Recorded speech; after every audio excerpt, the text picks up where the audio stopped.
The stars looked cold through the viewport, and Captain Marcus Webb knew that cold would soon claim them all. He stood on the bridge of the Horizon's Dream, watching the lights flicker as another power relay failed somewhere deep in the ship's guts. Behind him, the crew worked in near silence, their faces drawn and tired. They had been drifting for 37 days now, and hope was becoming harder to find than oxygen. Marcus was 53 years old, with gray in his beard and lines around his eyes that came from years of staring at the black between stars. He had captained colony ships for 2 decades, but nothing had prepared him for this. The engine failure had come without warning, a cascade of destruction that left them stranded, light years from Earth, light years from anywhere that mattered. 15,000 colonists were counting on him to save them, and he was failing. "Captain," another fluctuation in the life support system, called out Jake Morrison from the engineering station. The young man was barely 25, brilliant with machines but too young to hide the fear in his voice. His hands moved across the console, trying to coax a few more hours from systems that should have died weeks ago. "I've rerouted power from the recreation decks, but we're losing atmosphere faster than the scrubbers can recycle it." Marcus nodded slowly. They had already shut down most of the ship. Entire sections sat dark and cold, sealed off to save power for the sections where people still lived. The recreation decks, the gardens, the schools, all gone dark. Soon they would have to start making harder choices. Soon they would have to decide who got to breathe and who didn't. Dr. Lisa Grant entered the bridge, and Marcus could tell from her face that the news was bad. She was 42, with dark hair pulled back in a practical bun and eyes that had seen too much death in recent weeks. She had been a cheerful woman once, quick to laugh. That woman was gone now, replaced by someone who moved through the ship like a ghost, counting the dying. "Captain, we lost another one," she said quietly. 4-year-old boy. In Section 7. His lungs just couldn't handle the reduced oxygen levels. She paused, looking down at her tablet. "That makes 18 children so far. The elderly are starting to go now too. We're down to 73% normal oxygen levels in the populated sections. And it's still dropping." Marcus closed his eyes for a moment. 18 children. He knew their names, had seen their faces in the ship's database. He had approved their families for the colony program, had welcomed them aboard with speeches about new beginnings and bright futures. Now they were dying, suffocating slowly while he watched, powerless to stop it. "How long?" he asked, though he already knew the answer would be terrible. Lisa looked at her tablet, but Marcus knew she didn't need to check the numbers. She had them memorized, probably saw them when she closed her eyes at night. At current rates, maybe 10 days before we start losing people rapidly. 20 days before there's not enough oxygen for anyone. Unless we... She trailed off. "Unless we what?" Marcus asked. "Unless we seal off more sections. Put people into cold sleep if we can spare the power. Start choosing who gets the oxygen and who doesn't." Her voice was steady, professional, but her hands were shaking. "We could save maybe half that way. Maybe."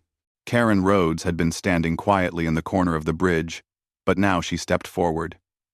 She was the civilian administrator for the colony, responsible for the 15,000 souls aboard.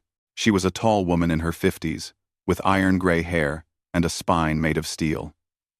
She had held the colonists together through the worst of the crisis, but even she looked worn down now.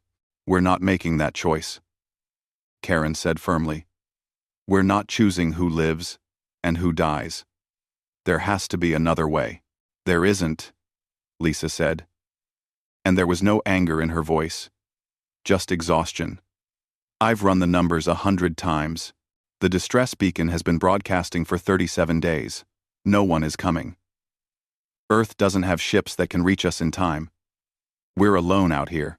Marcus turned back to the viewport, staring out at the endless dark. She was right, of course. Earth's faster-than-light technology was barely functional, experimental at best. The Horizon's Dream had been a gamble. a desperate attempt to reach new worlds before humanity choked on its own pollution and overpopulation. Now that gamble had failed, and 15,000 people would pay the price. "Keep broadcasting the distress signal," he said finally. "And Jake, squeeze every last minute you can from those life support systems. Lisa, do what you can to keep people comfortable. Karen, prepare the colonists. Tell them the truth.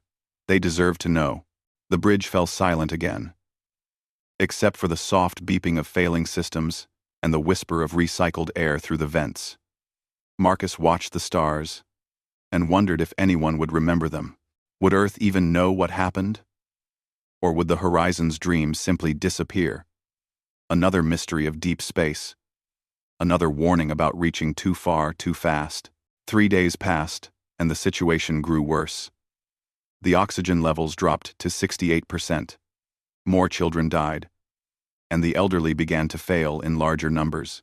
The ship's corridors, once filled with the noise of 15,000 people living and working and hoping, grew quieter. People stayed in their quarters, trying to breathe the thinning air, holding their families close. Jake Morrison stopped sleeping entirely. He moved through the ship like a machine himself, patching systems, rerouting power, begging the dying technology for just one more hour, one more minute. His eyes were red-rimmed and wild, his hands covered in burns from emergency repairs. He had stopped talking to anyone, except in short, clipped sentences about power levels and oxygen percentages. Lisa Grant's medical bay overflowed with patients. People who couldn't breathe properly, who were getting dizzy and confused from the lack of oxygen, children crying because their heads hurt, elderly colonists slipping quietly away in the night. She worked until she could barely stand, then kept working, because stopping meant thinking about the numbers, about how many would be dead in a week. Karen Rhodes walked the ship's corridors, talking to people, holding hands, offering what comfort she could. She organized the colonists into groups, made sure everyone had someone to be with, someone to hold on to as the end approached. She read stories to children who couldn't sleep, sat with families who had lost loved ones, and somehow kept the colony from falling apart into panic and chaos.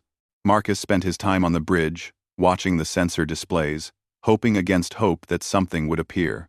That Earth had somehow sent a rescue mission, that another colony ship might be passing through the area, that something, anything, might save them. But the sensors showed nothing except empty space and distant stars. On day 40, Jake Morrison collapsed at his station. He had been working for 50 straight hours, his body finally giving out. Lisa sedated him and put him in bed, knowing he would wake up in a few hours and go right back to work. There was nothing else to do. If he stopped, they all died a little faster. On day 41, Marcus began recording his final messages.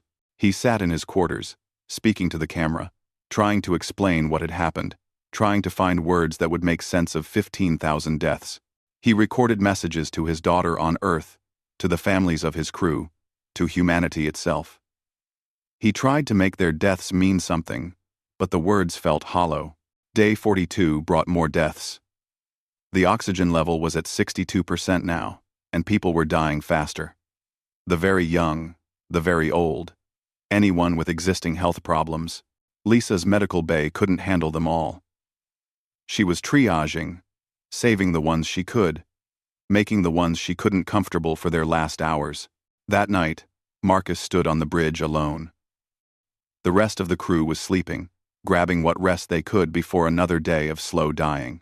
He stared at the sensor display, at the empty space around them, and felt the weight of his failure crushing down on him. 15,000 people trusted him to get them to a new world, and instead, he had led them to death in the dark. Then the sensor display flickered. At first, Marcus thought it was another malfunction, just one more system failing in the cascade of destruction. But the display steadied, and there it was, a contact, approaching from the direction of the galactic core. A ship, moving fast, heading directly toward them. Marcus hit the comm system hard enough to hurt his hand. "Jake, Lisa, Karen, get to the bridge now." "We have a contact." The crew stumbled onto the bridge in various states of undress, but their eyes were alert. Jake pulled up the sensor data, his fingers flying across the console, despite his exhaustion. Lisa and Karen crowded around Marcus, staring at the display. "It's big," Jake said, his voice hoarse. "Much bigger than us. And it's definitely heading our way. They must have picked up our distress signal. Can you identify them?" Marcus asked, his heart pounding. "Are they human?" Jake worked the sensors, but the data was limited. "No, sir. Not human. The energy signature is all wrong, and the ship design doesn't match anything in our database. This is an alien vessel." The bridge fell silent. Humanity had known, theoretically, that aliens existed. The galaxy was too big for humans to be alone, but in all their years of space travel, they had never encountered another intelligent species. Now, as they died in the dark, first contact was happening. "What do we do?" Karen asked quietly. Marcus thought about the children dying in the medical bay, about the colonists struggling to breathe, about the choice that was coming in a few days, when they would have to seal sections and leave people to suffocate. He thought about his duty to save who he could, and his duty to protect his crew from the unknown. "We wait," he said finally. "And we hope they're friendly." The alien ship approached over the next 6 hours, and Marcus kept the crew on the bridge, watching, waiting. The ship was enormous, easily 10 times the size of the Horizon's Dream, shaped like a crescent blade, with strange protrusions and energy signatures they couldn't identify. As it drew closer, the sensors picked up more details. The ship was old, ancient even, but maintained with obvious care. This was a species that knew space, that had traveled between stars for a long time. At hour 5, a communication came through. Not words, not language, but something else. Jake worked frantically to interpret it, his exhaustion forgotten in the rush of first contact. Images appeared on the screen. Mathematical equations, basic concepts. The aliens were trying to establish communication. Jake sent back similar images, building a basic language from mathematics and physics. It was crude, primitive, but it worked. Within the hour, they had established basic understanding. The aliens had received the distress signal. They were here to help. "Ask them who they are," Marcus said, barely breathing. More images, more concepts. The aliens called themselves something that translated roughly to the Old Ones, or the Enduring Ones. Jake and the crew began calling them the Kael'thar, from the phonetic sounds in their name. "Ask them if they can save us," Karen whispered. The question went out. Crude and desperate, built from mathematics and hope. The answer came back after a long pause. Yes, they could save everyone, but they would need to bring the Horizon's Dream aboard their vessel, stabilize the systems, transfer the colonists. Marcus looked at his crew, at their exhausted, hopeful faces. They were putting themselves at the mercy of an alien species they knew nothing about. It could be a trap. It could be worse than dying slowly in the dark. But looking at their faces, he knew they were all thinking the same thing. 15,000 people, including children, who deserved a chance at life. "Tell them yes," Marcus said. "Tell them, thank you." Over the next 12 hours, the Kael'thar performed a rescue that Marcus would remember for the rest of his life. Their ship enveloped the Horizon's Dream in some kind of energy field, stabilizing the dying systems. Teams of Kael'thar boarded the human ship, tall reptilian beings in environmental suits, and they moved through the corridors with swift efficiency. They brought oxygen generators, medical equipment, power cells. Lisa worked alongside Kael'thar medical personnel, finding that despite the difference in species, compassion looked the same. They saved the children first, flooding the medical bay with clean oxygen, stabilizing the dying. The Kael'thar doctors moved with practiced skill, their large eyes showing something that looked like sadness when they were too late, something like joy when they saved a life. Jake Morrison met the Kael'thar engineers and found kindred spirits. They communicated in the universal language of machines and mathematics, working together to repair the Horizon's dream systems. The Kael'thar shared technology freely, showing Jake how to stabilize the engines, how to patch the life support beyond anything humans had thought possible. Karen Rhodes organized the colonists, keeping them calm as alien beings moved through their ship. Some were frightened, but most were simply grateful. The Kael'thar could have passed them by. They could have decided humanity wasn't worth saving. But they didn't. They came, and they helped, and they asked for nothing in return. Marcus met with the Kael'thar commander, a being who called himself Vekral. They stood on the bridge of the alien ship, communicating through translation devices the Kael'thar had provided. Vekral was old, Marcus could tell, with scales that had dulled with age and eyes that had seen much. "Why?" Marcus asked simply. "Why did you help us? We have nothing to offer you. We're barely capable of space travel. Why risk your ship, your crew, for strangers?" Vekral was quiet for a long moment, and Marcus wondered if the translation device was working. Then the alien spoke, his voice deep and resonant. "Because you called for help," Vekral said. "Because you were dying, and we could prevent it. What other reason is needed?" Marcus felt something break inside him, some barrier he hadn't known he was holding. "Our people debate, helping each other constantly," he said quietly. "We argue about cost and benefit, about who deserves help and who doesn't. But you just came. Perhaps that is the difference between old species and young ones," Vekral said. "We have learned that compassion is not a weakness. It is the only thing that matters in the end." 3 days later, the Horizon's dream was stable, her systems repaired with Kael'thar technology, her colonists alive and recovering. The Kael'thar provided coordinates to a nearby world suitable for human colonization, gave them supplies and technology to establish their colony, and then prepared to leave. Marcus stood in the airlock, watching the Kael'thar crew depart. Vekral was the last to leave, and he paused at the threshold. "We owe you everything," Marcus said. "How can we ever repay this?" "You owe us nothing," Vekral replied. "Perhaps someday you will find someone else who needs help. Perhaps you will remember this day and choose to help them. That would be repayment enough."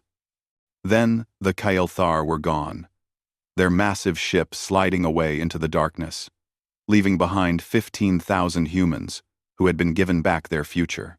Marcus stood on the bridge, watching the alien vessel until it disappeared, and he made a promise to himself. Humanity would remember this. They would remember the day strangers showed them compassion when they had nothing to offer in return. They would remember. 15 years had changed everything. Helen Cruz stood at the window of her office on New Terra, looking out over a city that shouldn't exist. Towers of steel and glass rose into the alien sky, and between them, people moved through streets that buzzed with life and commerce. 15 years ago, these people had been dying slowly in the dark.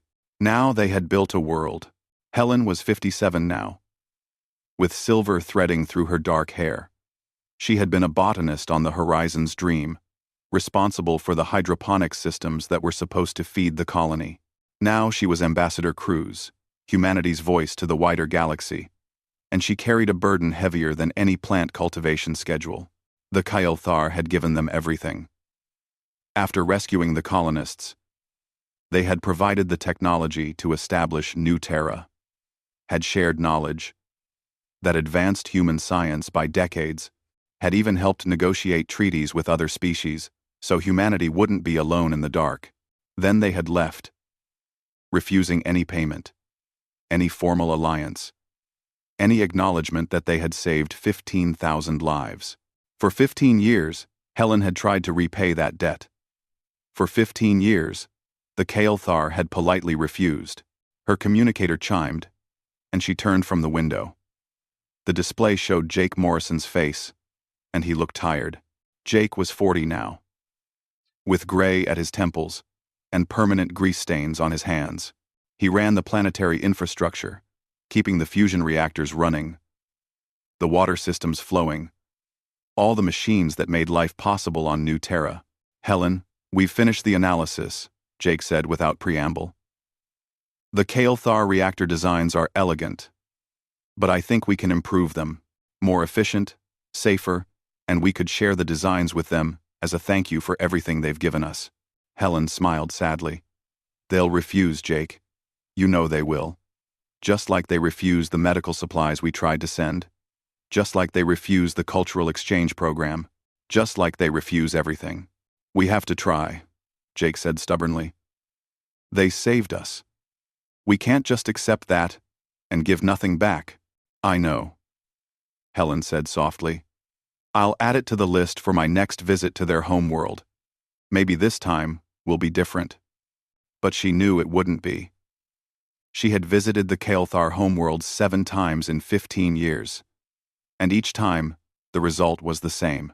Polite acknowledgement, formal greetings, and absolute refusal of any assistance, any payment, any recognition of debt.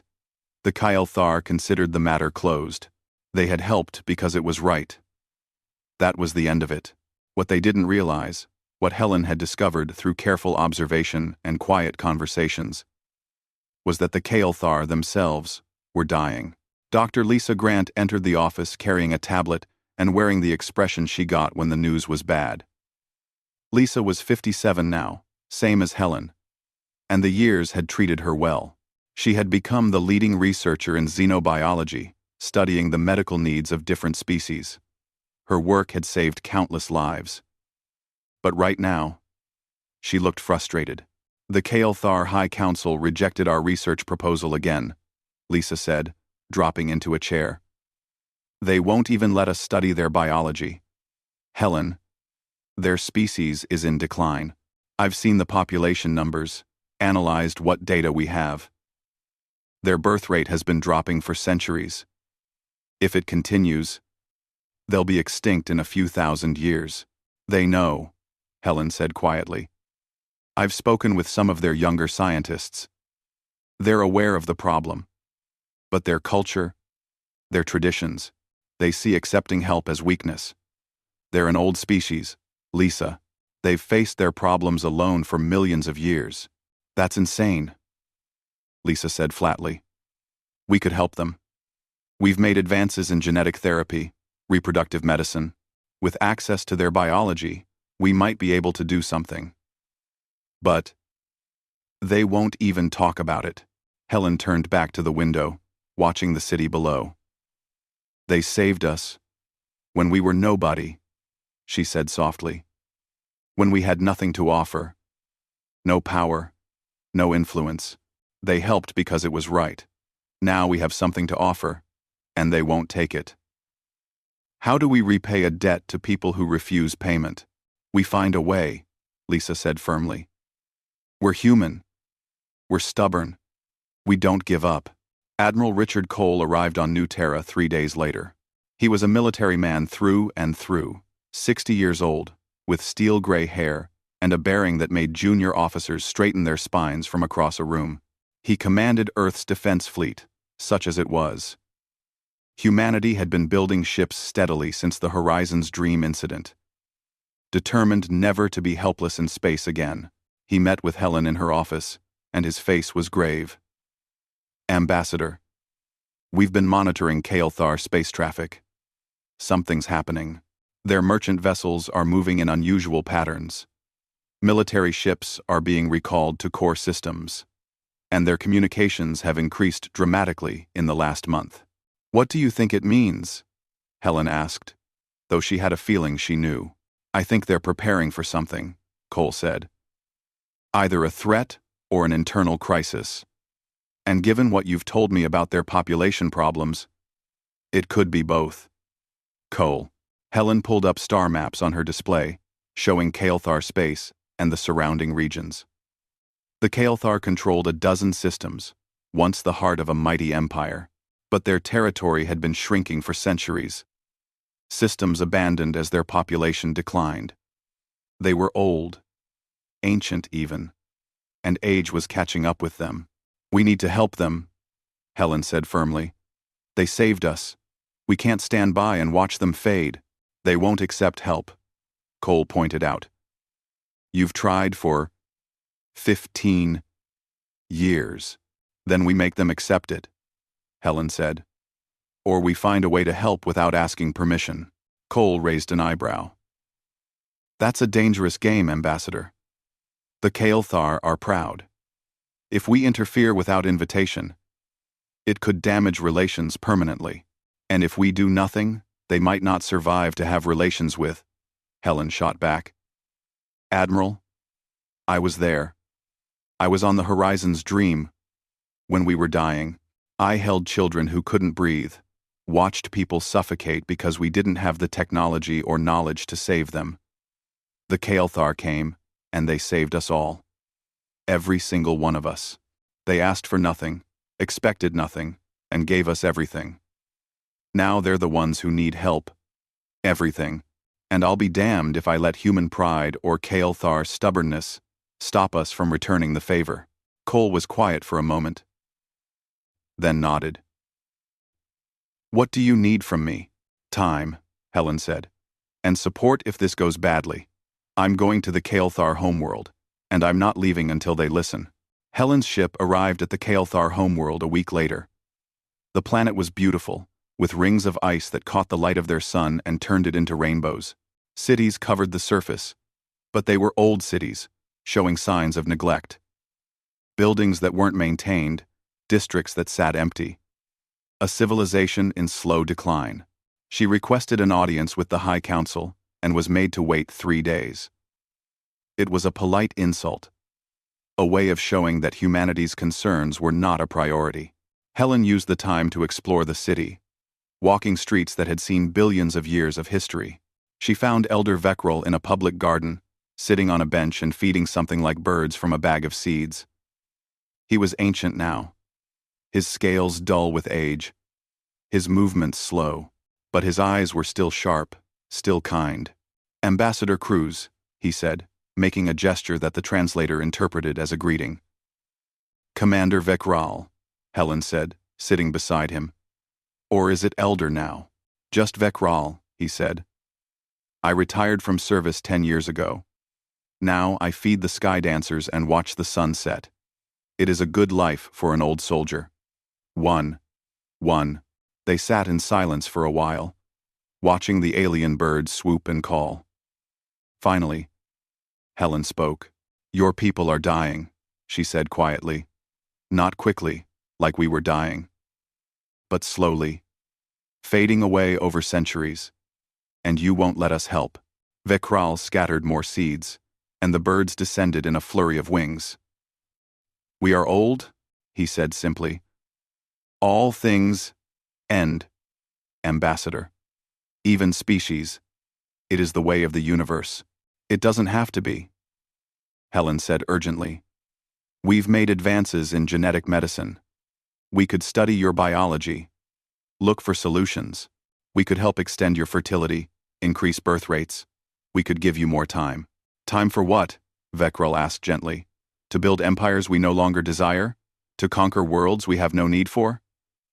We have lived, Ambassador. We have seen stars be born and die. We have created beauty and caused harm. We have done all that a species can do. If it is time for us to fade, then we fade. That's not fair, Helen said, and she was surprised by the anger in her voice. You saved us. You gave us a future. And now? You're just going to give up? You're going to die out because you're too proud to accept help? Veckrel turned to look at her, and his expression was sad. You think this is about pride? Ambassador, we helped you because it was the right thing to do. We expected nothing in return. That was the entire point. Compassion without expectation of reward. If we accept payment now, retroactively, then we reduce that act to a transaction. We make it less than it was. End quote. Helen felt tears on her cheeks and didn't bother to wipe them away. Then you've taught us nothing, she said. You saved us because it was right. We want to save you because it's right. Not because we owe you. Because it's the right thing to do. You taught us that. You showed us that compassion has no price. So why won't you let us be compassionate? Vekral was quiet for a long moment. The alien birds finished the seeds and flew away, leaving the garden in silence. When he spoke, his voice was very soft. You are right, he said. And I am old and foolish. We have lived with our pride for so long, we forgot that accepting help requires strength too.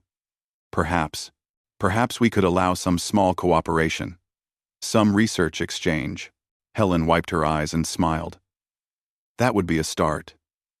The High Council was less enthusiastic, but Vekral was respected, and his words carried weight. After days of negotiation, they agreed to a limited research program. Kyle Thar and human scientists would work together, sharing knowledge, looking for solutions to the fertility crisis. Lisa Grant arrived with a team of researchers, and they dove into the work with enthusiasm. The Kael'thar scientists were cautious at first, but Lisa's genuine desire to help, her respect for their biology and culture, won them over. Within months, they had made progress. Within a year, they had developed potential treatments. Jake Morrison's reactor designs were accepted too, though the Kael'thar engineers improved them even further, creating a hybrid technology that was better than either species could have managed alone. Human and Kael'thar crews worked side by side, learning from each other, building something new together. But the High Council remained reluctant. They allowed the research to continue, but refused to implement any of the treatments. They studied the reactor designs, but didn't build them. They accepted knowledge but not help. It was frustrating, and Helen spent long hours arguing with counselors who smiled politely and changed nothing. She was in her quarters on the Kael'thar homeworld, preparing for another fruitless council meeting, when her communicator chimed with an emergency signal. Admiral Cole's face appeared, and he looked grim. Ambassador, we've picked up a massive signal bloom from the galactic rim. Multiple species are reporting attacks. Something new is moving into the galaxy, and it's hostile. The Kael'thar are directly in its path. Helen's blood ran cold. What kind of attacks? Total. Cole said simply. Entire colonies wiped out. Dozens of species. Whatever this is, it's not here to negotiate. And Helen, the Kael'thar only have about 200 ships left in their entire fleet. They're not strong enough to defend themselves anymore. Helen stared at the communicator, her mind racing. The Kael'thar had saved humanity when they were weak. They had given everything and asked for nothing. Now they were the ones who were weak, and something terrible was coming. She thought about Vekral in his garden, feeding the birds. She thought about the Kael'thar scientists working with Lisa, excited by the possibility of saving their species. She thought about the engineers collaborating with Jake, building something better together. She thought about 15,000 humans gasping for breath in the dark, and the aliens who came to save them. Admiral, she said quietly, prepare the fleet. All of it. Every ship we have. Ambassador, we only have 1,000 combat-ready vessels, and Earth itself might be threatened. Command will never approve sending our entire military to defend an alien homeworld. They will, Helen said with certainty. Because I'm going to tell them a story. About the day we were dying in the dark, and strangers showed us compassion, and about how we're going to return that compassion, multiplied 1,000-fold. She cut the connection and stood, straightening her clothes. She had a council to convince, a species to save, and a debt to repay. Not because she owed it, not because it was a transaction, but because it was right, just like Vekral had taught them 15 years ago, when he could have passed by a dying human ship and no one would have blamed him. But he didn't pass by. He stopped. He helped. Now it was humanity's turn. Helen walked out of her quarters and toward the High Council chambers. She would tell them what was coming. She would tell them that humanity was preparing to help, whether they wanted it or not. She would tell them that compassion, once given freely, has a way of multiplying. And if the Council refused, if the Kael'thar were too proud to accept help, even with destruction at their door, then humanity would help anyway. They would stand between the Kael'thar and whatever was coming, because that's what you did for the people who saved you. Not because you owed them. Because it was right. The sun was setting over the Kael'thar homeworld, painting the ringed sky in shades of orange and red. Helen paused to watch it, thinking about beginnings and endings, about species that rise and fall, about compassion, freely given and freely returned. Somewhere out in the dark, something terrible was coming. But humanity was coming too, and they were bringing 12,000 ships, every vessel they could arm and crew, to stand with the people who had once stood with them. The Kael'thar had shown humanity compassion when they had nothing to offer. Now humanity had something to offer, and by every star in the sky, they would offer it. The debt would be repaid, not as a transaction, but as a lesson learned. Compassion multiplies, kindness returns, and humanity never forgets. The galaxy was burning, and nobody had seen it coming. Captain Marcus Webb stood on the bridge of the Valiant Heart, watching the tactical display update with fresh horror. Another system fallen. Another species gone silent. The Devourers were spreading like a plague across the galactic rim, and nothing seemed able to stop them. Marcus was 68 now, retired from active service 5 years ago. But when Admiral Cole had called him and asked him to take command of a special task force, he had said yes, without hesitation. Some debts went too deep to ever walk away from. "Captain, incoming transmission from the 7th Fleet," said Lieutenant Gary Palmer, a young officer who looked barely old enough to vote, but his hands were steady on the controls, and his voice didn't shake. That was good. They would need steady hands in the days ahead. "Put it through," Marcus said, though he already knew what the message would say. More death. More destruction. More species that had lived for thousands of years, wiped out in hours. Admiral Cole's face appeared on the screen. He looked 20 years older than he had a month ago, when the first reports of the Devourers had come through. "Marcus, we've lost the Viridian system. 30 billion people. The Devourers hit them with bioweapons first. Some kind of viral agent that killed 90% of the population before the actual invasion began. The survivors." He paused, his jaw tight. "There are no survivors." Marcus closed his eyes briefly. 30 billion. The number was too big to process, too vast to fit inside his head. But he tried anyway, because they deserved that much. 30 billion individual lives, each one as real as his own, each one with hopes and fears and people they loved, all gone. "How long until they reach Kael'thar space?"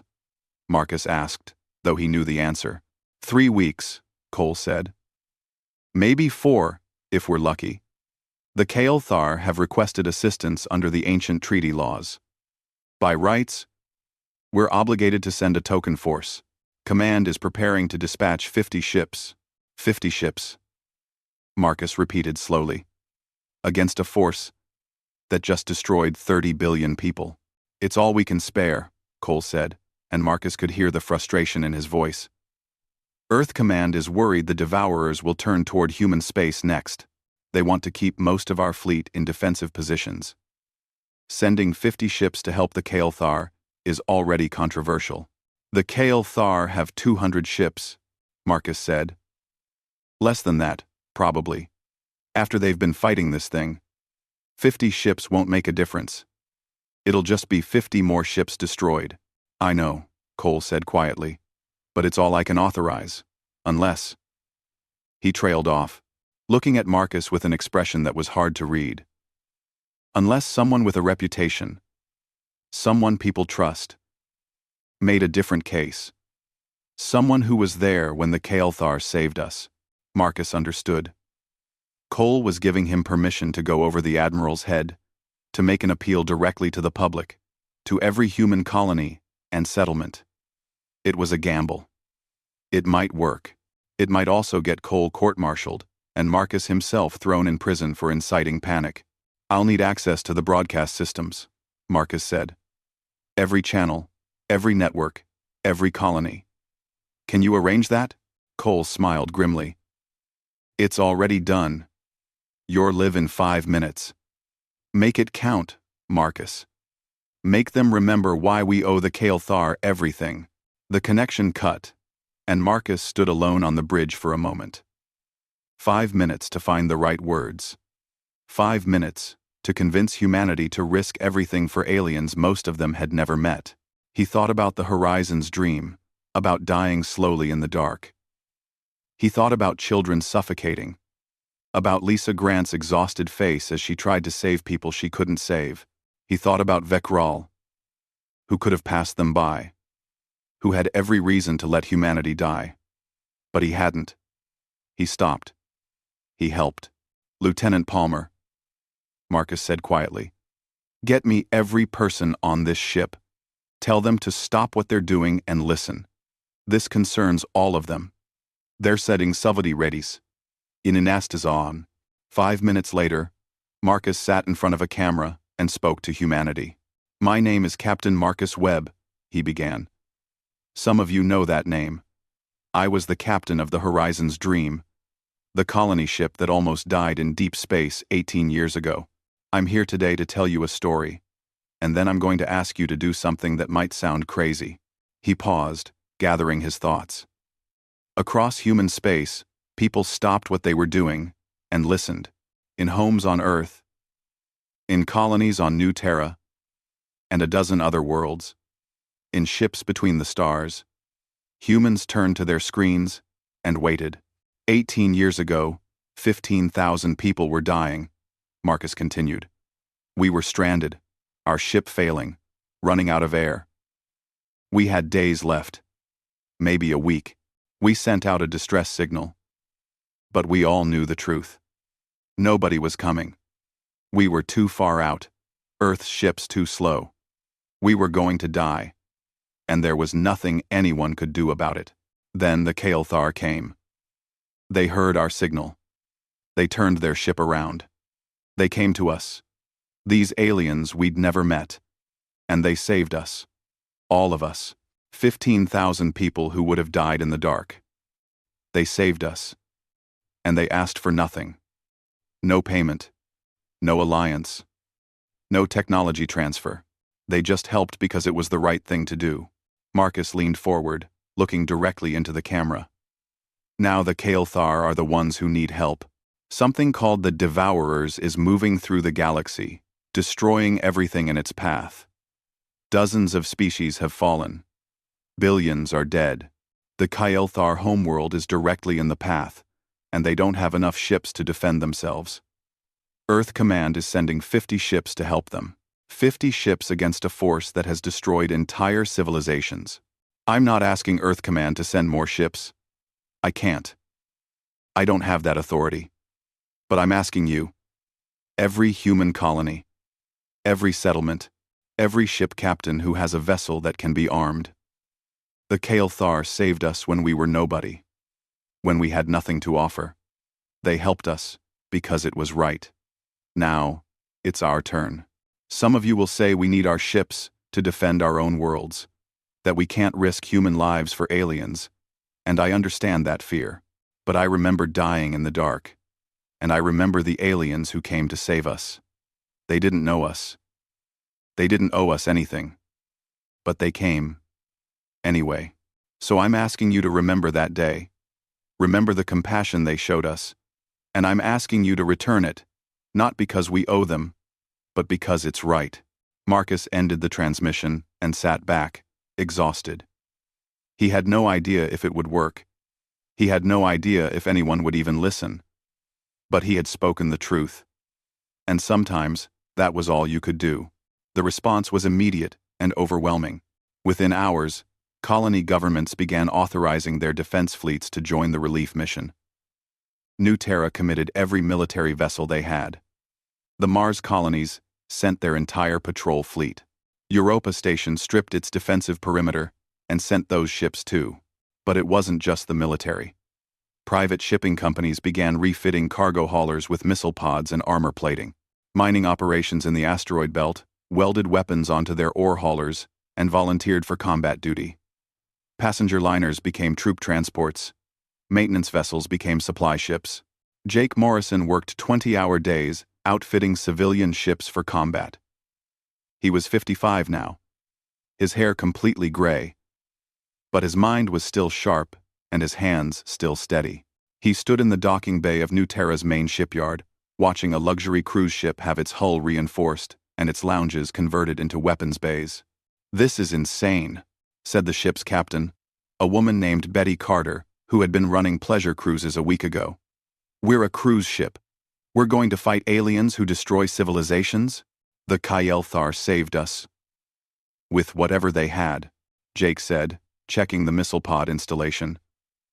"We're going to save them with whatever we have, even if it's a cruise ship with missiles welded to the sides." Betty was quiet for a moment, then nodded. "My grandmother was on the Horizon's Dream. She was 8 years old when the Kael'thar rescued them. She's 70 now, and she cried when she heard Captain Webb's broadcast. Said we have to go. Said we owe them everything." "We do," Jake said simply. "So let's make sure this ship can fight."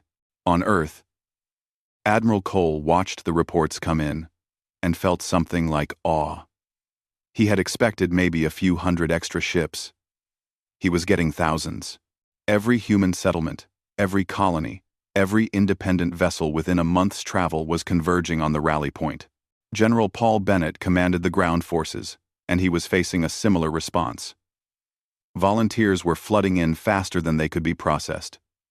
Veterans were re-enlisting. Civilians were signing up for emergency combat training. Even the elderly were volunteering for support roles, determined to do something, anything, to help. "Sir, the numbers are still coming in," said his aide, Lieutenant Nina Ross.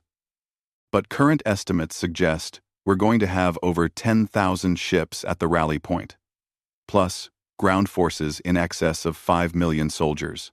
Cole sat down heavily. 10,000 ships. Earth's entire official military was barely 1,000 combat vessels, but humanity was bringing 10 times that, made up of everything from modern destroyers to retrofitted garbage scows. It was the largest fleet ever assembled in human history, and they were bringing it to save aliens most humans had never met. "Get Captain Webb on the line," Cole said quietly, "and then get me the Kael'thar command. They need to know what's coming. They need to know they're not alone."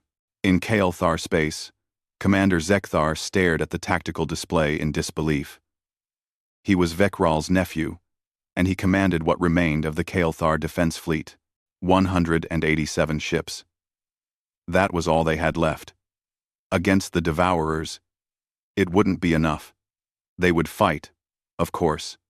They would die defending their homeworld, but they would lose. Then the human transmissions started coming in. First came Admiral Cole's official message. 50 ships, as the treaties required. Zekthar had thanked him, though they both knew 50 ships would die quickly. Then came another message. A colony called New Terra was sending their entire fleet. 200 ships, then more messages.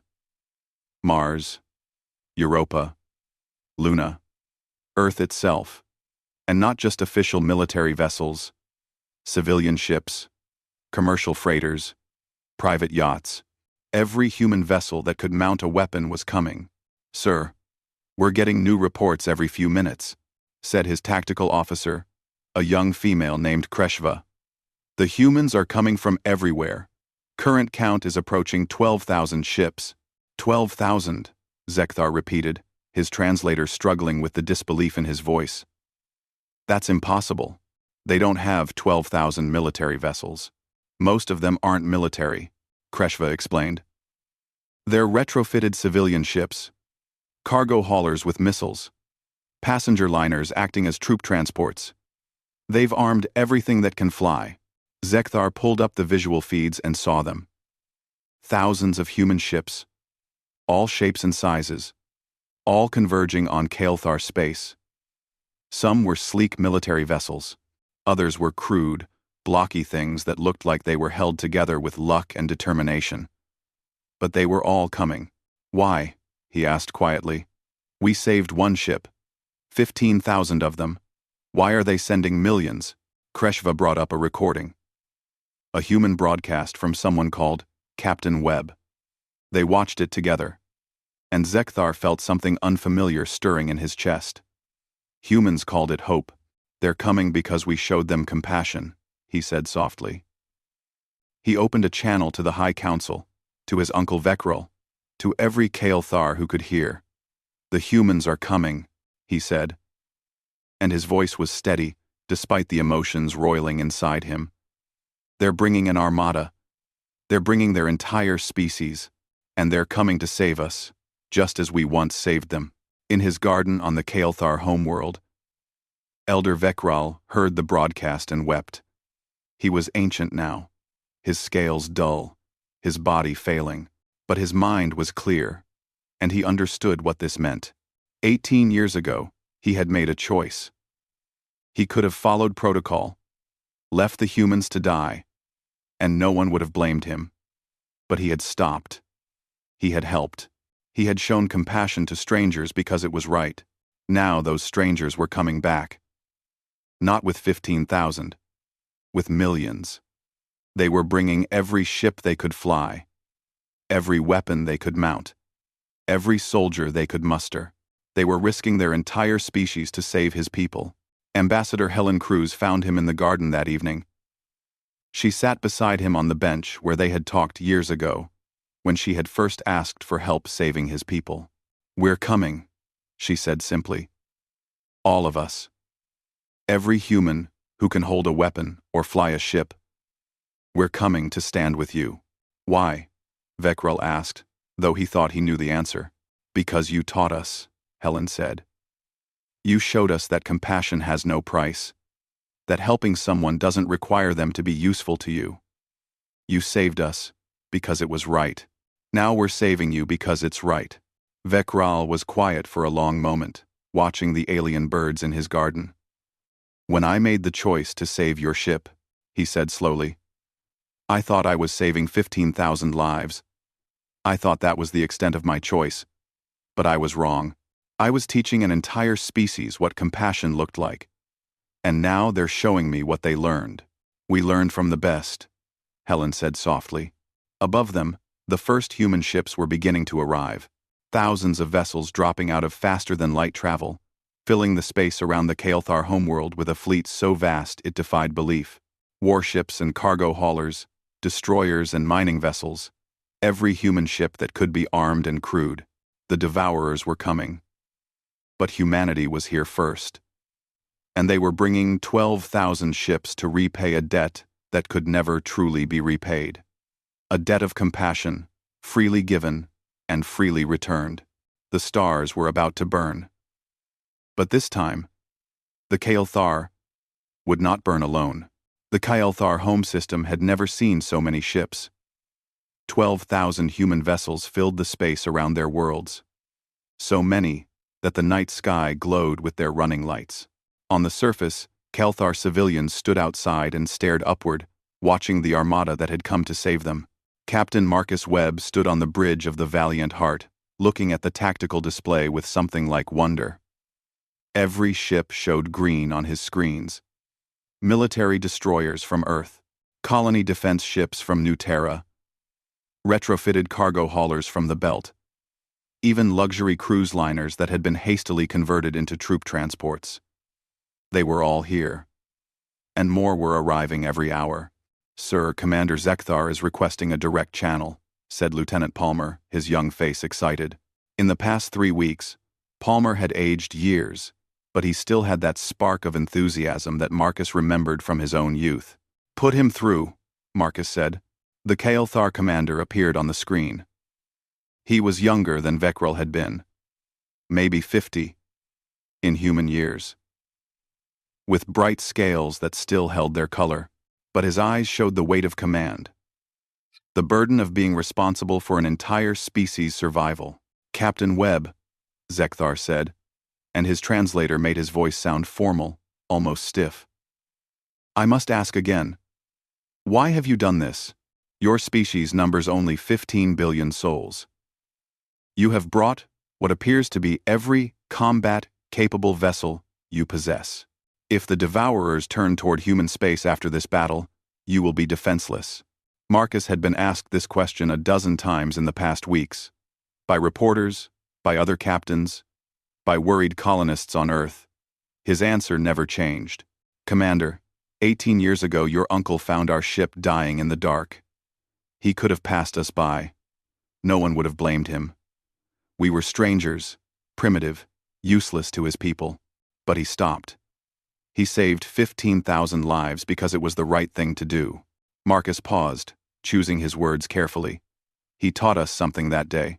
He taught us that compassion doesn't require calculation.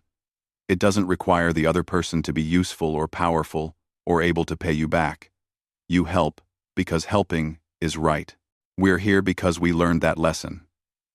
We're here because it's right. Zekthar was quiet for a long moment. My uncle is dying, he said finally. He is very old, and his body is failing. But he asked me to tell you something. He said that 18 years ago, he thought he was simply saving one ship. He did not realize he was teaching an entire species. He did not realize that compassion multiplies. It does, Marcus said softly. You gave us compassion when we had nothing. We're returning it with everything we have. The connection ended, and Marcus turned back to the tactical display. The Devourers would arrive soon. Intelligence suggested 3 days, maybe 4. They had time to prepare, time to coordinate with the Kael'thar fleet, time to turn this motley collection of ships into something resembling a fighting force. Admiral Cole was coordinating the overall strategy from his flagship, the Defiant. He had divided the human fleet into task groups, mixing military vessels with civilian ships so each group had proper command structure and firepower. The Kael'thar fleet would form the core defense, their advanced technology and experience providing the backbone. The human ships would support them, overwhelming the enemy with numbers and sheer determination. General Paul Bennett commanded the ground forces, and he had his hands full. 5 million volunteers, most with minimal combat training, all determined to defend the Kael'thar colonies if the Devourers made it through the fleet. He was setting up defensive positions on 3 different worlds, preparing for a ground war that might never come but probably would. Dr. Lisa Grant had established field hospitals on the Kael'thar homeworld and 2 colony planets. She had a medical staff of 50,000, a mixture of trained doctors and volunteers with first aid certificates. It wouldn't be enough. Nothing would be enough. But they would save who they could. Pilot Officer Samantha Hill commanded Fighter Squadron 7, based on the carrier vessel Intrepid. She was 32. With red hair, she kept in a tight braid and a reputation for aggressive flying. Her squadron consisted of 24 fighters, half of them modern military craft, half retrofitted civilian ships that shouldn't even be able to fly in combat. But they flew anyway, because their pilots were volunteers who remembered the story of the Horizon's dream. All squadrons, this is Squadron 7 Actual, Sam said into her comm, running final checks on her fighter. Remember, we're not here to be heroes. We're here to protect the big ships, to intercept Devourer attack craft, to make sure they can't get through to the Kael'thar homeworld. We do this right. We all go home. We do this wrong. Nobody goes home. Her wingman, a pilot named Chris Murphy, chimed in. So, no pressure then. Sam smiled despite the tension. No pressure at all. Just saving an entire alien civilization. Standard Tuesday. The laughter that came back over the comm was nervous but real. They were scared. They had every right to be scared. The Devourers had destroyed species that had been spacefaring for thousands of years. Humanity had barely been off Earth for a century. By all logic, this fleet should be annihilated. But logic didn't account for humanity's stubbornness. It didn't account for people who remembered kindness and were determined to return it. 2 days before the Devourers were expected to arrive, Ambassador Helen Cruz visited Elder Veckrel. He was in his home, too weak now to visit his beloved garden. She sat beside his bed, this alien who had become her friend over the years. They're here, she said quietly. All of them. Every human ship that could fly. We brought 12,000 vessels to stand with your people. Vekral's breathing was labored, each breath a visible effort, but his eyes were clear. "I am grateful," he said slowly, "but I am also afraid. Not for myself. I am old and will die soon regardless. But I fear for your people. You risk everything for us. If the Devourers destroy your fleet, your worlds will be defenseless. Then we'll be where you found us 18 years ago," Helen said. "Helpless and hoping someone will show compassion. Maybe someone will. Maybe they'll remember the story of how the Kael'thar saved humanity and how humanity returned that favor. Maybe compassion will multiply again. Or maybe you will all die," Vekral said bluntly. "Maybe I will have saved 15,000, only to doom 15 billion. Helen took his scaled hand in hers. "You saved us because it was right. We're saving you because it's right. The rest is just details." Vekral made a sound that the translator interpreted as laughter. "Humans," he said. "So young, so foolish, so brave. I am glad we found your ship. I am glad we stopped." "So are we," Helen said softly. The Devourers arrived on schedule, dropping out of faster-than-light travel at the edge of the system. Their fleet was enormous, easily matching the human Kael'thar force in numbers. But their ships were different. Organic-looking things that seemed to grow rather than be built. They pulsed with sickly light, and even through the vacuum of space, they seemed wrong somehow, like they didn't belong in this universe. On the Valiant Heart, Marcus Webb watched them come and felt ice in his stomach. He had fought in combat before, had commanded ships in battle, but nothing had prepared him for this. The Devourers looked like a disease made manifest, like death given form and sent to consume everything alive. "All ships, this is Webb." He broadcast across the entire fleet. "Remember why we're here. Remember the people who saved us. Remember that compassion multiplies. We stand together, human and Kael'thar, and we show these things that some bonds cannot be broken. Not by fear, not by death. We stand." The response came back from 12,000 ships, a chorus of acknowledgement that filled the comm channels. Every captain, every pilot, every gunner, ready to fight. Commander Zekthar led the Kael'thar fleet forward, their advanced ships forming the center line. The human fleet spread out around them, a massive sphere of vessels surrounding the Kael'thar homeworld and its colonies. It was unconventional tactics, leaving them vulnerable to being surrounded. But the point wasn't to win through superior strategy. The point was to show the Devourers that they would have to go through every single ship to reach the Kael'thar worlds. The Devourers came on in silence, no communications, no demands, no warning. They just attacked. The battle that followed would be remembered for 1,000 years. The Devourers hit the human Kael'thar lines like a hammer, their organic ships spewing bioweapons and plasma fire.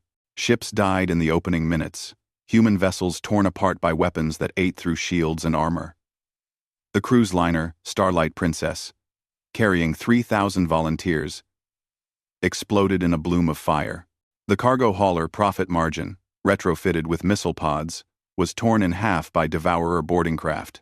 But for every ship that died, 10 more surged forward. The humans attacked with a ferocity that shocked the Devourers, if such things could be shocked. They weren't using careful tactics or measured responses. They were using ramming attacks, close-range missile swarms, fighters that dove into the heart of Devourer formations and detonated their reactors. Samantha Hill's squadron intercepted a wave of Devourer attack craft heading for the Kael'thar homeworld. They were outnumbered 3-1, but they didn't hesitate. Sam led her fighters into the swarm, missiles and guns blazing, her voice steady on the comm as ships around her exploded. "Stay tight, Squadron 7. Don't let them through. Remember, we're protecting billions of people down there. Every one of these things we stop is thousands of lives saved." Chris Murphy's fighter took a hit, his shields failing. "I'm damaged, losing power." "Eject," Sam ordered. "Get out now." Negative, Chris said, and Sam could hear the smile in his voice. I've got one missile left, and a clear shot at that hive ship. Tell my family I love them. His fighter accelerated toward the massive Devourer vessel, the one spawning the attack craft that were trying to reach the planet. Sam wanted to order him to stop, wanted to save her wingman, but she knew that look in his voice. Chris had made his choice. The explosion when his fighter impacted the hive ship lit up the darkness like a new star. The hive ship cracked in half, its spawning chambers venting into space, hundreds of attack craft dying as their mother vessel died. Chris Murphy saved thousands of lives in that moment, maybe tens of thousands. Sam swallowed her grief and kept fighting. There would be time to mourn later, if there was a later. On the ground, General Bennett's forces engaged Devourer landing parties that had broken through the fleet. The fighting was brutal. Close-quarters combat in streets and buildings. The Devourers were horrifying up close, insectoid things that kept fighting even after they should be dead. But the human soldiers held their positions, fighting side by side with Kael'thar defenders, protecting civilians who huddled in shelters below. Private Danny Wright was 19, fresh out of basic training, holding a street corner with 5 other humans and 3 Kael'thar soldiers. The Devourers came in waves, and Danny fired until his weapon was empty, then picked up another weapon, then another. Beside him, a Kael'thar soldier named Tekvan fell, wounded. Danny dragged him to cover. Returned fire. Kept fighting. Why are you here? Tekvan asked, his translator working despite his injuries. You barely know our species. Why die for us? Danny reloaded. Fired. Reloaded again. Because you saved us once, he said simply. That's what you do for family. The battle raged for 7 days. Ships burned. Soldiers died. The space around the Kael'thar homeworld became a graveyard of metal and dreams. The human fleet lost over 3,000 vessels. Millions died. But they held the line. Dr. Lisa Grant worked in her field hospital until she collapsed from exhaustion, then woke up and kept working. She treated humans and Kael'thar both, her hands moving automatically after days without sleep, saving lives while battles raged in orbit above. A young Kael'thar, barely adult, was brought in with critical injuries. Lisa worked on him for 3 hours, her team doing everything they could. He survived, and when he woke, he looked at Lisa with wonder. You saved me, he said. Why? You don't even know me. Lisa smiled tiredly. Your people saved us once. We learned from the best. On the 8th day, the Devourers retreated. Not defeated, but bloodied enough to seek easier prey elsewhere. They had never faced resistance like this, had never encountered a species that would sacrifice so much for strangers. The human Kael'thar fleet had held, though barely. Less than 7,000 ships remained operational. But the Kael'thar homeworld still stood. The colonies still lived. Billions of Kael'thar had survived. Captain Marcus Webb stood on the bridge of the Valiant Heart, his ship scarred and damaged but still flying. He looked at the tactical display showing the Devourer fleet withdrawing and felt something break inside him. Relief, grief, exhaustion, all mixed together. Commander Zekthar's face appeared on his screen, and the Kael'thar was openly weeping. He said, his voice breaking. Your people. So many of your people died. Over 200,000 casualties. You lost thousands of ships. For us. For strangers. Not strangers. Marcus said quietly. Family. You saved us when we were strangers. We learned from you. We learned that compassion doesn't calculate costs. It just gives, freely and completely. You taught us that. We're just passing on the lesson. On the Kael'thar homeworld, civilians emerged from shelters to see the armada still in orbit above them. 12,000 ships had come. Less than 7,000 remained.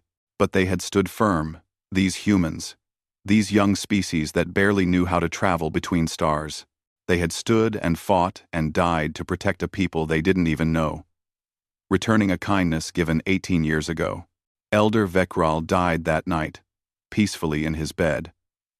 Helen Cruz was with him at the end. "Did we win?" he asked, his voice barely a whisper. "We won," Helen said. "Your people are safe." "Good," Vekral said. "That is good. I saved 15,000. They came back with millions. Compassion multiplies. I understand now. It always multiplies." Those were his last words. Helen sat with him for a long time after he was gone. This alien, who had saved humanity and taught them what it meant to be better than they were. Above them, in orbit, 12,000 ships had come to return a debt. 7,000 remained. The crews were exhausted, wounded, traumatized. But they had won. They had stood with the Kael'thar, and together they had turned back the darkness. The legend was being born, there in the fire and death of that terrible week. The story of the Armada of the Grateful. The story of how humanity remembered kindness and returned it 1,000-fold. The galaxy would remember this battle forever. 25 years had passed since the Battle of Kael'thar, and the galaxy had changed in ways nobody could have predicted. Elder Marcus Webb sat in his garden on New Terra, watching the sunset paint the sky in shades he never got tired of seeing. He was 93 now, his body bent with age, his hands shaking with palsy, but his mind was still sharp, and his memory was perfect. Sometimes, he thought that was a curse. He remembered every ship that burned, every name on the casualty lists, every sacrifice made that terrible week when humanity stood with the Kael'thar. But he also remembered the morning after, when survivors looked up and realized they had won, that what they thought was impossible had happened because nobody told them it couldn't be done. They just did it, because it was right. A young Kael'thar approached him, moving with the careful respect the young showed to elders. She was maybe 20 in human years. With bright scales and curious eyes, she wore a translator device and a student's insignia. Another scholar, Marcus thought with amusement. They came often now, asking questions, recording stories, trying to understand the events that had shaped the modern galaxy. "Elder Webb," she said, using the formal address that made Marcus feel ancient. "My name is Kael Shara. I am writing a historical account of the battle. May I ask you some questions?" Marcus gestured to the bench beside him. "Sit, child. Ask your questions. Though I warn you, I'm old and I ramble." Kael Shara sat, pulling out a recording device. "The histories say that humanity brought 12,000 ships to defend my homeworld. That over 200,000 humans died protecting my people. I need to understand why. The Kael'thar saved one ship, 15,000 humans. Why did 15 billion respond?" Marcus was quiet for a moment, looking out at the sunset. How did you explain something that felt so obvious to him but seemed to mystify everyone else? "When your people saved us," he began slowly, "we were nobody. Just another failed colony ship, about to become another mystery of deep space. Your uncle Vekral could have passed us by. Nobody would have blamed him. But he stopped. He saved us. And in doing that, he taught us something more valuable than all the technology he shared." "What did he teach you?" Kael Shara asked. "That compassion doesn't require calculation," Marcus said. "That you don't help people because they're useful or powerful, or because they can pay you back. You help because helping is right. When we heard the Kael'thar needed help, we didn't sit down and calculate costs and benefits. We just came, all of us, because that's what you taught us to do." "But so many died," Kael Shara said, her voice troubled. "Was it worth it?" Marcus looked at her, this young Kael'thar who existed because humanity had stood firm that day.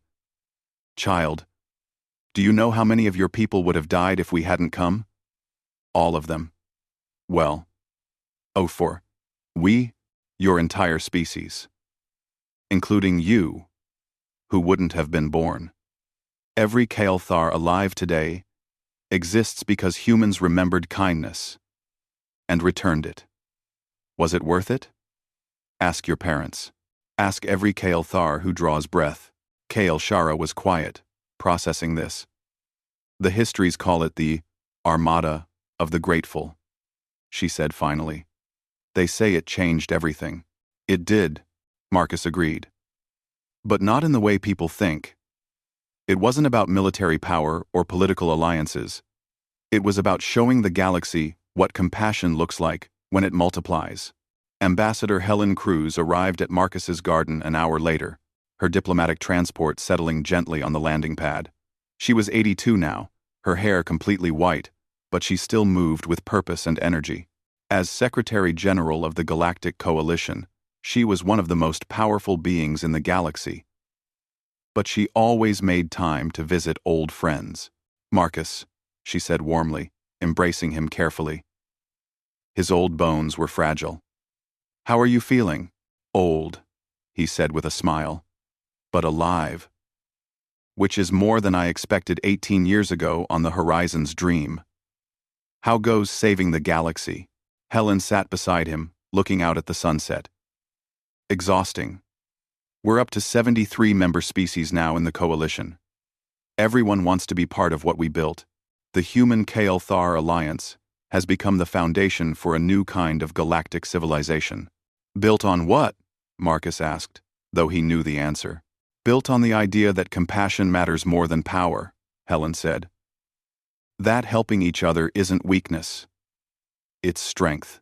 You know, 53 species have joined specifically because they heard the story of the Armada. They want to be part of something that values life over profit. Cooperation over conquest. Premier Zekthar had arrived on New Terra that morning for the anniversary celebrations. Every year on this date, humans and Kael Thar gathered to remember the battle, to honor the fallen, to celebrate the survival of both species. Zekthar was 70 now in human years, a respected leader who had guided his people through recovery and renewal. He found Marcus and Helen in the garden and joined them on the bench. The three of them sat in companionable silence, watching the sun set on a world that shouldn't exist, populated by people who should have died decades ago. I spoke with Elder Tekvan this morning, Zekthar said eventually.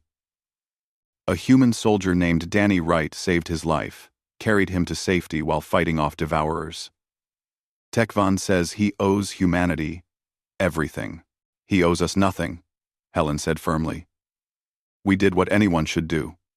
We helped family. That's what Wright told him, Zekthar said with amusement. Apparently, Tekvan asked why humans had come to die for strangers, and Wright said, "You're not strangers, you're family." That phrase has become very popular among young Kael Thar. They teach it in schools now. Marcus smiled. Good. Maybe if enough species learn it, we can change how this galaxy works. The anniversary ceremony was held that evening at the Monument to Compassion, a massive structure built at the site where the battle had been fought. The monument contained the names of every human and Kael Thar who had died in the fighting, carved into walls that stretched for miles.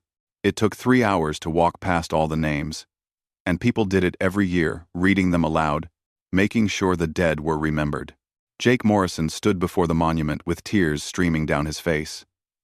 He was 80 now, retired from engineering, but he still came every year. His name was on the wall too, in a sense. He had designed the weapon systems that armed the civilian ships, had worked himself to exhaustion, outfitting vessels that shouldn't have been combat capable. Without his work, thousands more would have died. Dr. Lisa Grant walked the walls slowly, stopping at names she recognized, patients she couldn't save, soldiers who died defending her hospital, pilots who flew until their ships fell apart around them.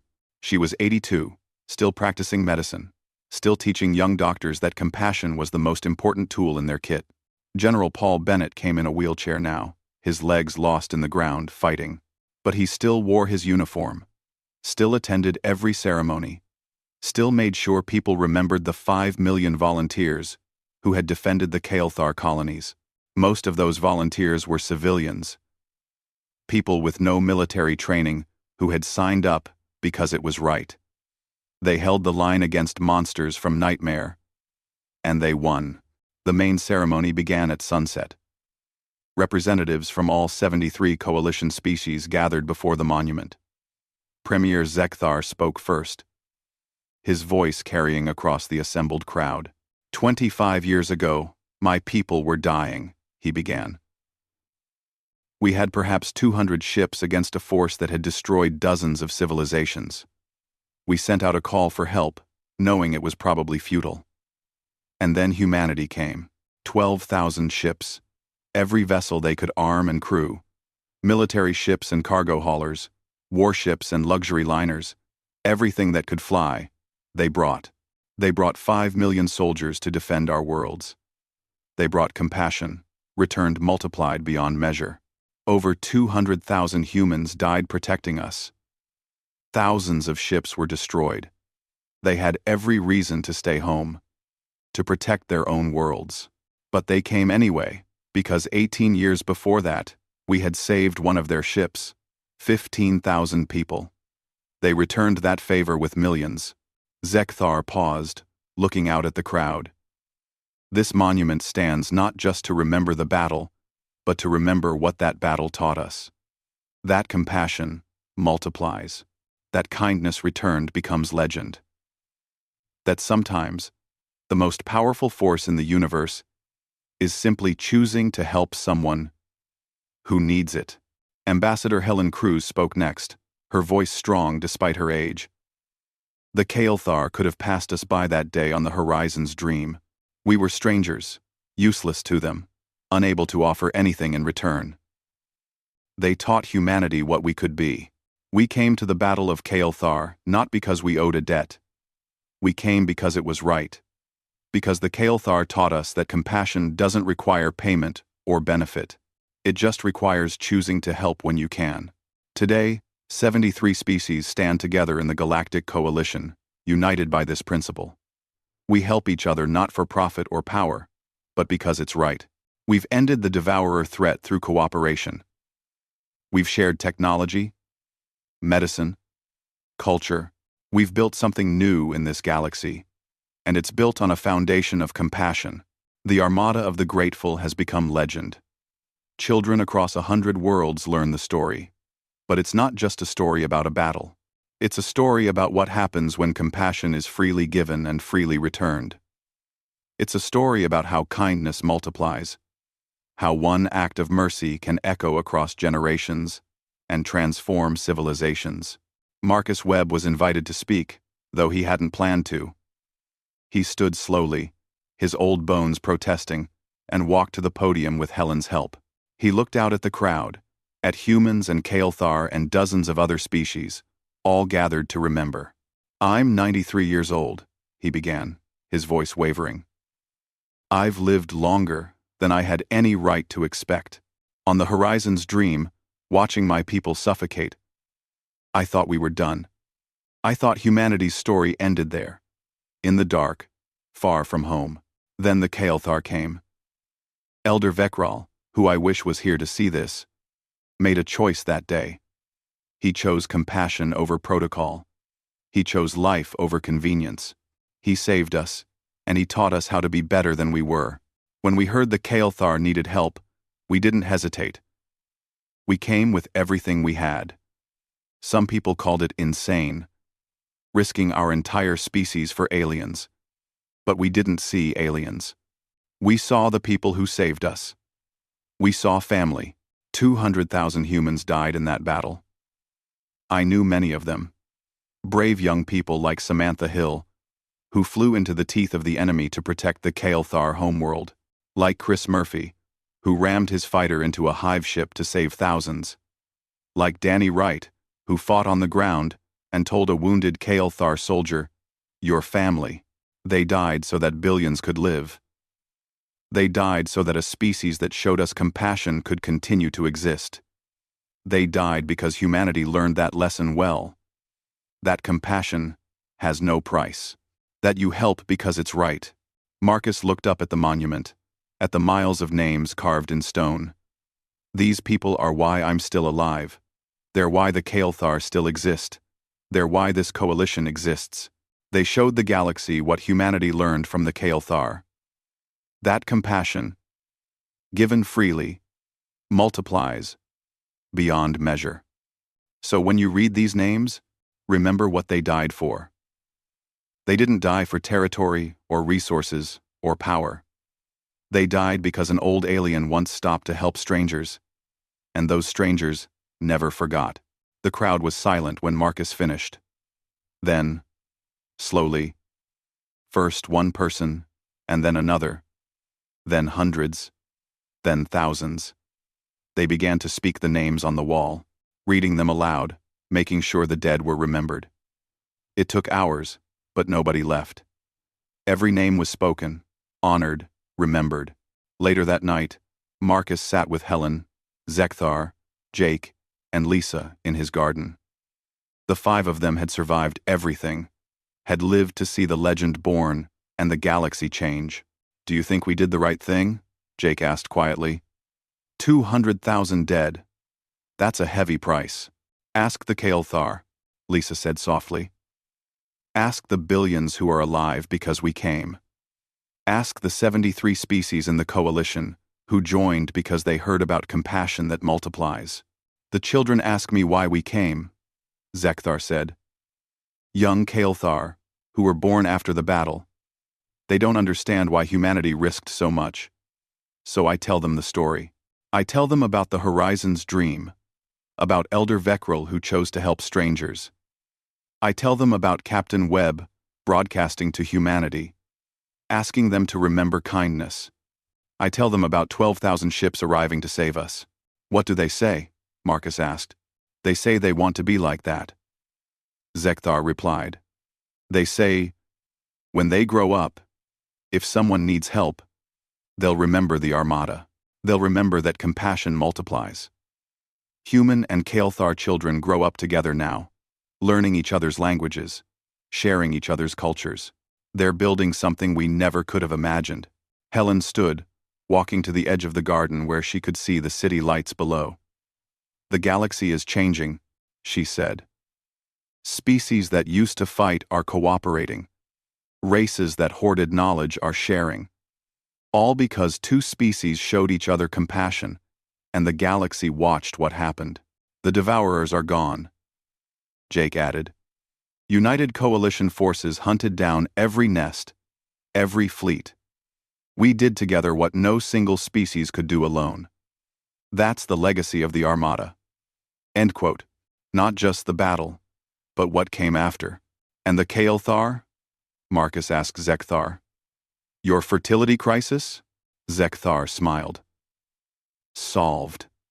Dr. Grant's genetic therapy, combined with Kael'thar science, has reversed the decline.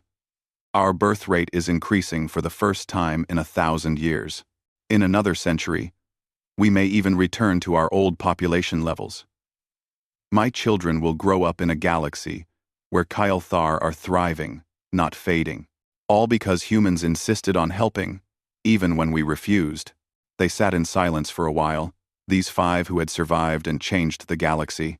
Marcus thought about that day on the Horizon's dream, suffocating slowly, hopeless. He thought about Veckrel arriving to save them. He thought about the moment he broadcast to humanity, asking them to remember kindness. And they had remembered. They brought 12,000 ships. They brought millions of soldiers. They brought everything they had.